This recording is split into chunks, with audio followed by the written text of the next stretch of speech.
AYBSc student, very good morning. Today we are going to discuss about basic concept of polymers, in which some content we have to already discuss, we have to already study. But today we have to study classification based on ultimate applications and uses of polymers.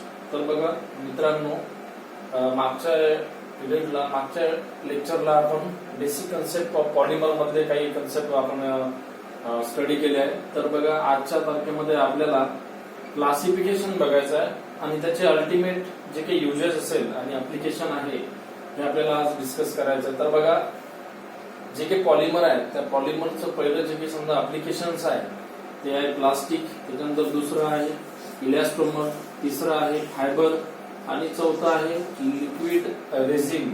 हे बघा हे सगळे जे काही समजा example आहे हे पॉलिमरचेच example आहे. तर बघा हे classification based on ultimate form and uses, ultimate applications. तर नेमकं हे जे समजा प्लास्टिक आहे हे कशा कशा पद्धतीनं याचे जे काही ऍप्लिकेशन्स आहे हे आपल्या ह्युमन बिंग मध्ये, ह्युमन लाईफ मध्ये डेली नीड्स किंवा टूल्स अँड टेक्निक्स किंवा आर्टिकल्स म्हणून आपण जनरली यूज करत असतो. जनरली त्याचे महत्वाचे जे काही ऍप्लिकेशन्स आहे हे आज आपण बघणार आहे.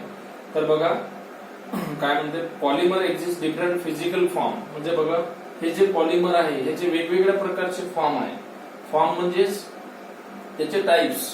तर बघा समोर काय म्हटलंय, according they have variety of the applications on the basis of ultimate and physical properties of that particular polymers. म्हणजे बघा काय म्हटलंय की हे जे समजा ऍप्लिकेशन्स आहे कशाचे, पॉलिमरचे, हे वेगवेगळ्या फॉर्म मध्ये आपल्याला बघायला मिळेल. तर त्यापैकी हे जे समजा प्लास्टिक आहे, इलॅस्टोमर आहे, फायबर आहे, लिक्विड रेझिन आहे, याचे जे काही समजा रोल आहे, याचं जे काही फंक्शन आहे हे आपण आज इथे डिस्कस करणार आहे. तर याच्यापैकी बघा पहिलं जे काही समजा पॉलिमर आहे तो आहे प्लास्टिक. आता बघा प्लास्टिकचं म्हणजे नेमकं जे काही फंक्शन आहे, जे काही रोल आहे आणि प्लास्टिक कशाला म्हणायचं हे आपण इथे डिस्कस करणार आहे. तर बघा प्लास्टिकचं जे काही फंक्शन आहे ते बघू आपण. Wien a polymer is shaped in hard and tough utility article by applications.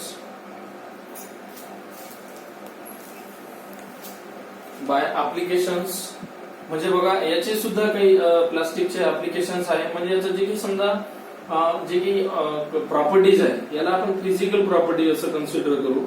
First of all we have to see what are the physical properties of plastic. म्हणजे प्लास्टिकचे जे काही फिजिकल प्रॉपर्टी आहे ते आपण बघणार आहे.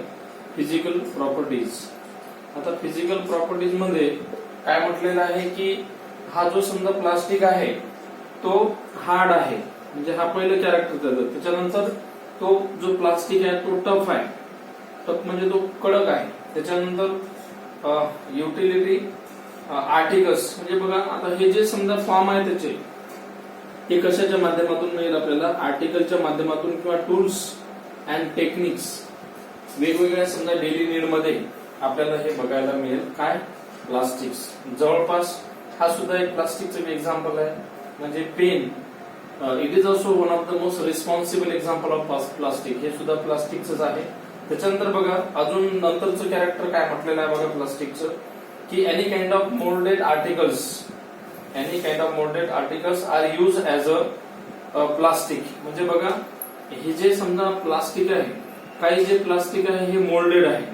मोल्डेड मध्ये जसं समजा त्याला अशी फ्लेक्झिबिलिटी आहे, जसं समजा हा प्लास्टिकचा एखादा मटेरियल असेल, इथे ए आणि इथे बी नाव देतो, हा एक प्लास्टिक मटेरियल आहे आणि याला जर समजा आपण मोल्ड केलं तर अशा प्रकारचा याचा जे काही शेप असेल तो अशा पद्धतीनं तो रॅपिंग होईल. म्हणजे याला बी नाव देऊ, याला ए नाव देऊ, म्हणजे याची फ्लेक्झिबिलिटी अशा प्रकारची असेल. That is called as moulded article. तर बघा त्याच्यानंतर अजून काय म्हटलेलं आहे की हा जो समजा plastics are mechanically very strong. म्हणजे हा जो प्लास्टिक आहे हा प्लास्टिक मेकॅनिकली हा स्ट्रॉंग आहे. मेकॅनिकली स्ट्रॉंग म्हणजे हा एक त्याचा फिजिकल पॅरामीटर्स आहे किंवा फिजिकल प्रॉपर्टी आहे. म्हणजे बघा अशा प्रकारचे जे काही समजा याचे जे काही समजा कॅरेक्टर आहे किंवा याचे जे काही प्रॉपर्टीज आहे, या प्रॉपर्टीच्या माध्यमातून आपल्याला असं समजण्यात येईल की हा प्लास्टिकचे कॅरेक्टर आहे किंवा हे जे समजा फिजिकल प्रॉपर्टी आहे हे प्लास्टिकची प्रॉपर्टी आहे असं आपल्याला कन्सिडर करता येईल. त्याच्यानंतर बघा अजून प्लास्टिक बद्दल काय आपल्याला समजा म्हणजे काही एक्झाम्पल सुद्धा बघायला मिळेल. प्लास्टिकचे एक्झाम्पल बघू आपण. Examples of plastic. आता बघा प्लास्टिकचे एक्झाम्पल मध्ये पहिलं जे काही समजा एक्झाम्पल आहे ते आहे पॉलिव्हिनाइल क्लोराइड. म्हणजे याला आपण पीव्हीसी असं नाव देऊ. पीव्हीसी पॉलिव्हिनाइल क्लोराइड हा सुद्धा एक म्हणजे एक्झाम्पल आहे कशाचं, प्लास्टिकचं. त्याच्यानंतर दुसरं एक्झाम्पल आहे पॉलिप्रॉपिलिन.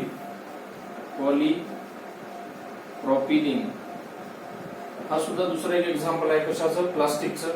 त्याच्यानंतर तिसरं एक्झाम्पल आहे पॉलिस्टायरीन. हा सुद्धा एक एक्झाम्पल आहे कशाचं, प्लास्टिकचं. म्हणजे बघा हे जे काही समजा एक्झाम्पल्स आहे, there are 3 examples we have to given for further properties. On the basis of physical property we have to detect what are the characteristics or what are the physical properties of plastic. म्हणजे हे जे समजा याचे जे काही parameters आहे त्या पॅरामीटरच्या माध्यमातून आपल्याला प्लास्टिकचे जे काही समजा हे प्लास्टिक आहे असं आपल्याला कन्फर्म करता येईल on the basis of their physical parameter. म्हणजे फिजिकल पॅरामीटरच्या माध्यमातून आपल्याला प्लास्टिकचे कॅरेक्टर समजा लक्षात येईल आणि आपण त्याला प्लास्टिक असं कन्सिडर करू. हे झालं रिलेटेड ऑफ काय प्लास्टिक. त्याच्यानंतर बघा हे जे प्लास्टिक आहे याचा अजून महत्वाचा रोल असा आहे की या प्लास्टिक पासून विविध प्रकारचे आर्टिकल्स तयार केले जाते. विविध प्रकारचे डेली नीड्स मध्ये सुद्धा आपण generally we have to frequently handling in daily needs plastics on the basis of different types of article. म्हणजे या प्लास्टिक पासून वेगवेगळ्या प्रकारचे आर्टिकल्स बघायला मिळेल. त्याच्यानंतर दुसरं जे कॅरेक्टर आहे ते आहे इलॅस्टोमर. आता प्लास्टिक तुमच्या लक्षात आलेलं असेल. दुसरं जे पॅरामीटर्स आहे त्याचं नाव आहे इलॅस्टोमर. हे झालं रिलिव्हंट ऑफ प्लास्टिक. त्याच्यानंतर दुसरं पॅरामीटर इलॅस्टोमर. आता बघा इलॅस्टोमरचं जे काही एक्झाम्पल आहे किंवा इलॅस्टोमर म्हणजे नेमकं काय. आता बघा first of all we have to study what are the basic parameter of physical properties of elastomer. Elastomer आपण कशाला म्हणू तर बघा काय म्हटलं आहे की when polymer has rubber like elastic properties. म्हणजे बघा एक पॉलिमर असं आहे की त्याचं रबर सारखं जे काही समजा कॅरेक्टर आहे किंवा रबर सारखे प्रॉपर्टीज आहे त्याला सुद्धा आपण इलॅस्टोमर असं कन्सिडर करू शकतो. म्हणजे बघा एखादी समजा अशा प्रकारचं एखादा एक मटेरियल आहे, इथे ए आणि इथे बी नाव देतो मी, आणि याला जर समजा आपण थोडस स्पेस दिला, इथे जर समजा स्पेस दिला तर ही जी समजा लेंथ असेल, समजा suppose I may write down like this centimetre of this particular AB molecule. म्हणजे हा एबी जो पॉलिमर आहे त्याची 5 सेंटीमीटर जर समजा लेंथ असेल, जेव्हा समजा याला इथे आपण स्पेस देऊ at that situation this length it will be improve किंवा increases from A to B part. म्हणजे ए पासून बी पर्यंत जेव्हा समजा आपण याला स्पेस देऊ अशा पद्धतीनं तर याची जी लेंथ आहे हे 10 सेंटीमीटर झाली असेल. म्हणजेच याला आपण इलॅस्टिक किंवा इलॅस्टोमर असं कन्सिडर करता येईल. म्हणजे एखादा जो काही समजा मटेरियल असेल elastic material, when we have to straight at that situation their length it will become increases due to force of attraction किंवा due to stress that particular material it is also a role of or it is a role of elastomer. म्हणजे जे एखादी समजा वस्तू जर stress दिल्यानंतर त्याचं म्हणजे लेंथ मध्ये जर इम्प्रूव्हमेंट होत असेल that is called as elastomer. त्याला आपण इलॅस्टोमर असं कन्सिडर करू शकतो.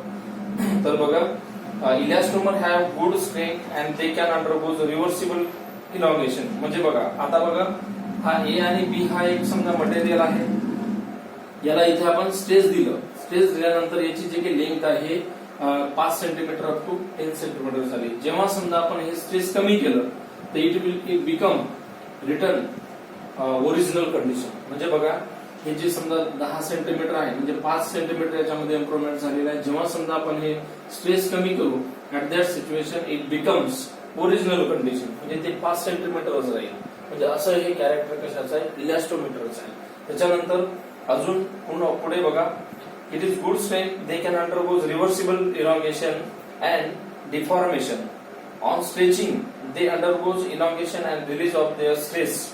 दे रिटेन देअर ओरिजिनल कंडिशन किंवा ओरिजिनल डायमेन्शन. म्हणजे जे काही समजा मी आता म्हटलं की जसं असं एक्झाम्पल समजा आपण डिटेक्ट करत असेल की how to we have to given stress and how to increases their properties, physical properties on the basis of stress. We have to become this molecule retain original condition and that molecule is also called as elastomer. अशा प्रकारच्या मॉलिक्यूलला आपण elastomer असे consider करायचं. आता बघा, what are the most important example of elastomer. आता याचे example कोणकोणते आहे, हे झालं एक म्हणजे याला आपण जनरल रिएक्शन कन्सिडर करू. त्याची प्रॉपर्टी आपण प्रॉपर्टी किंवा पॅरामीटर्स आपण इथे चेक केलं. आता हे जे चेक केलेलं पॅरामीटर आहे त्याचे एक्झाम्पल कोणकोणते आहेत, तर पहिलं एक्झाम्पल आहे नॅचरल रबर. नॅचरल रबर म्हणजे तुम्हाला एखादा रबर जर दिला, त्या रबरची जे काही समजा लेंथ समजा 5 सेंटीमीटर असेल, त्याला दोन्ही साईडनं जर समजा आपण स्पेस दिला तर त्याची लेंथ आपण इम्प्रूव्ह करू शकतो. That is called as natural rubber. म्हणजे हे सुद्धा एक एक्झाम्पल आहे नॅचरल रबर. त्याच्यानंतर वल्कनायझेशन रबर दुसरं एक्झाम्पल आहे. वल्कनायझेशन रबर, प्रत्येक रबरची तुम्हाला लेंथ वाढवता येईल, कमी करता येईल, ओरिजिनल कंडिशनला सुद्धा त्याला रिटेन करता येईल. त्याच्यानंतर सिलिकॉन रबर, सिलिकॉन रबर. त्याच्यानंतर बस एवढेच एक्झाम्पल सफिशियंट आहे, कारण की there are so many types of so many examples are available in that particular polymer chemistry. But we have to mostly responsible example we have to given for elastomers. म्हणजे इलॅस्टोमरचे एवढे example sufficient आहे. त्याच्यानंतरचं concept आहे fibre.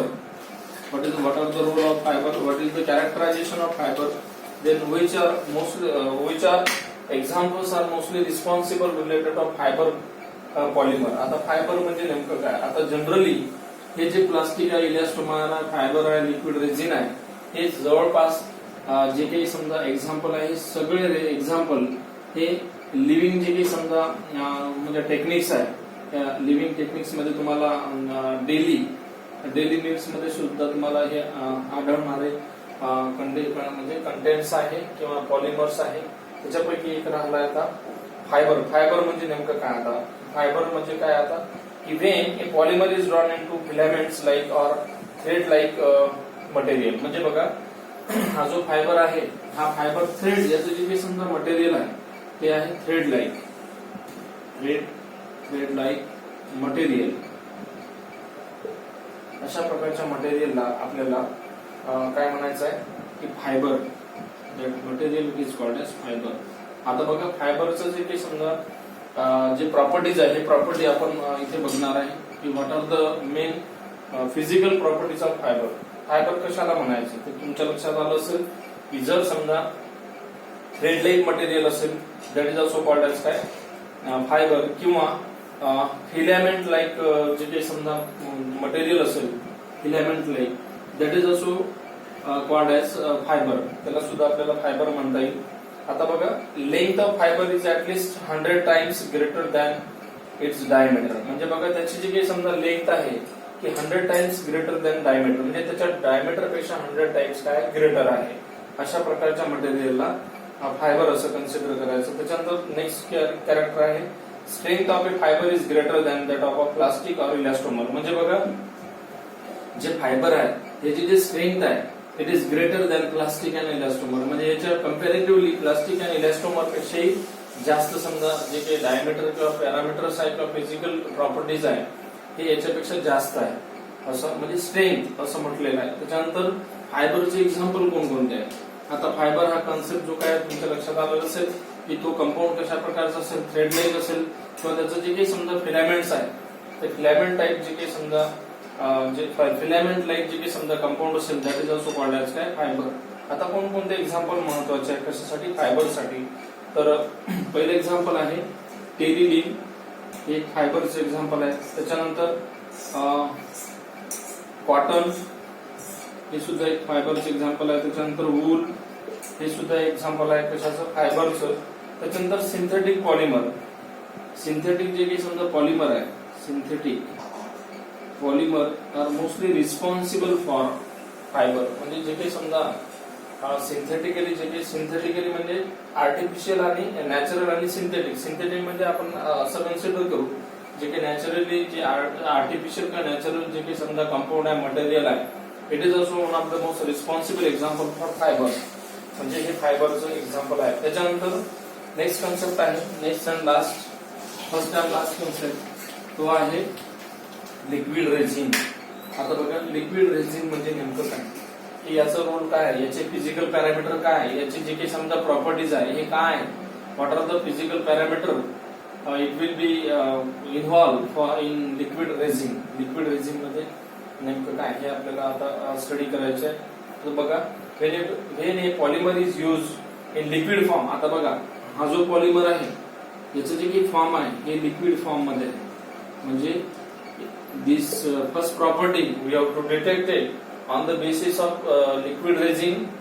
First of all we have to detect liquid. म्हणजे liquid पासून जे काही समजा रेझिन तयार झालेला आहे that is called as liquid resin असं कन्सिडर करता येईल.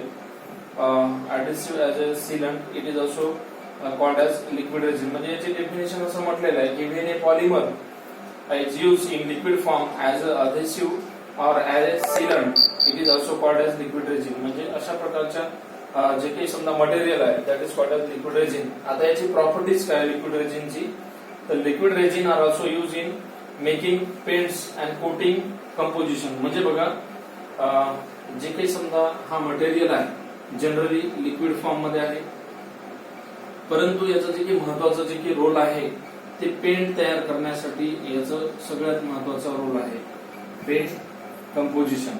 म्हणजे जेव्हा समजा पेंट प्रिपेअर करतात at that situation liquid resin it will be mostly responsible that factor for preparation of that paint composition. म्हणजे बघा जेव्हा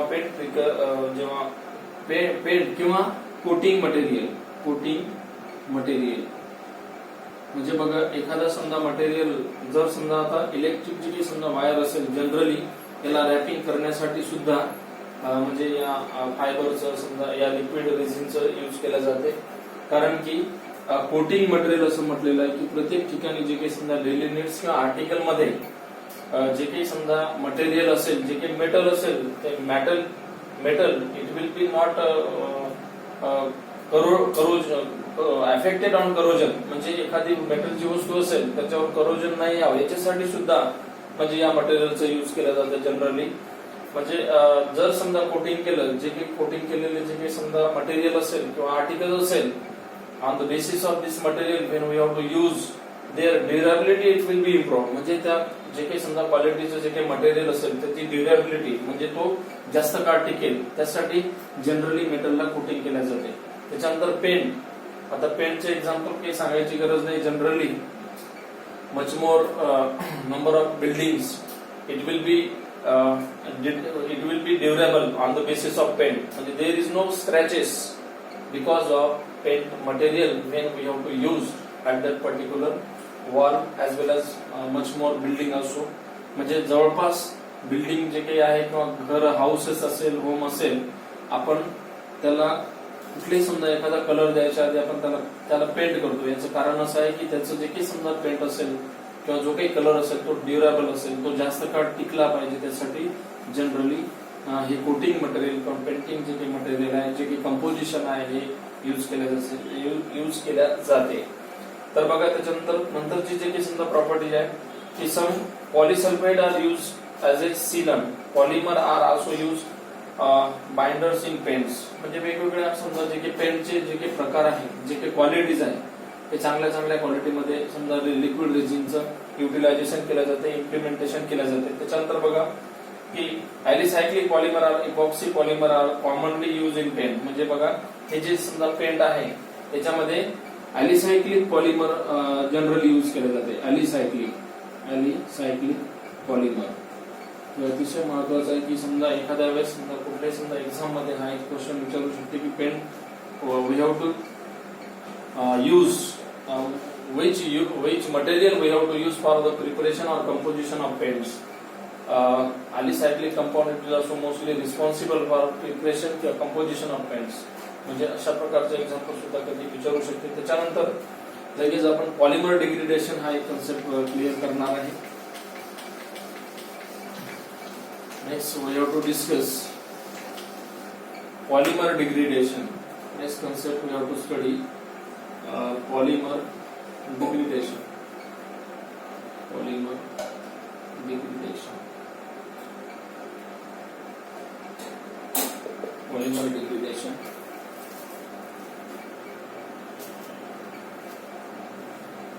आता बघा पॉलिमर डिग्रेडेशन म्हणजे नेमकं काय. आता बघा डिग्रेडेशन म्हणजे एक लक्षात ठेवा की डिग्रेडेशन हा शब्द आला की असं कन्सिडर करायचं की समजा इथे मी एक एक्झाम्पल सांगतो त्याच्यानंतर तुमच्या ऑटोमॅटिक लक्षात येईल की डिग्रेडेशन म्हणजे काय.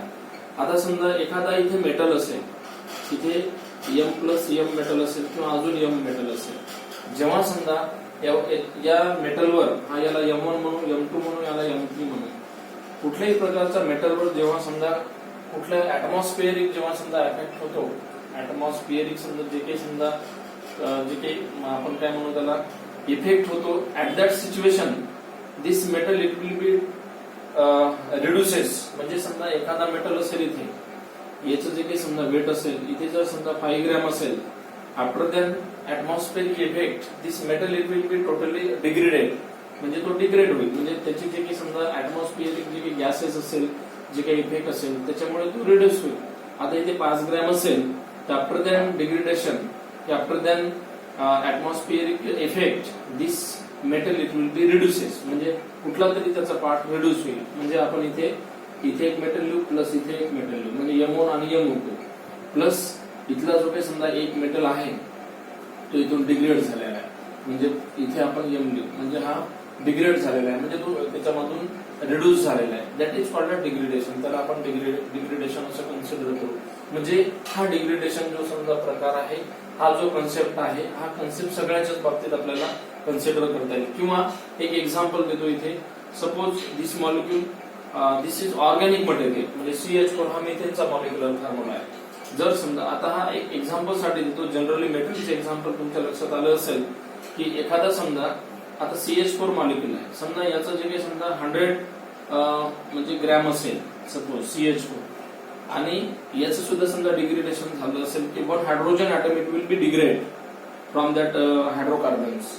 म्हणजे या मॉलिक्युल मधून दिस इज ऑर्गॅनिक मटेरियल, याच्यामधून 1 hydrogen atom it will be degrade. How much more hydrogen atom it is containing this product. म्हणजे आता बघा राहिले किती हायड्रोजन ॲटम, CH3. म्हणजे 1 hydrogen atom it will be degrade, 1 hydrogen atom it will be degrade from that particular condition. म्हणजेच याचा अर्थ तुमच्या लक्षात आला असेल की डिग्रेडेशन म्हणजे नेमकं काय.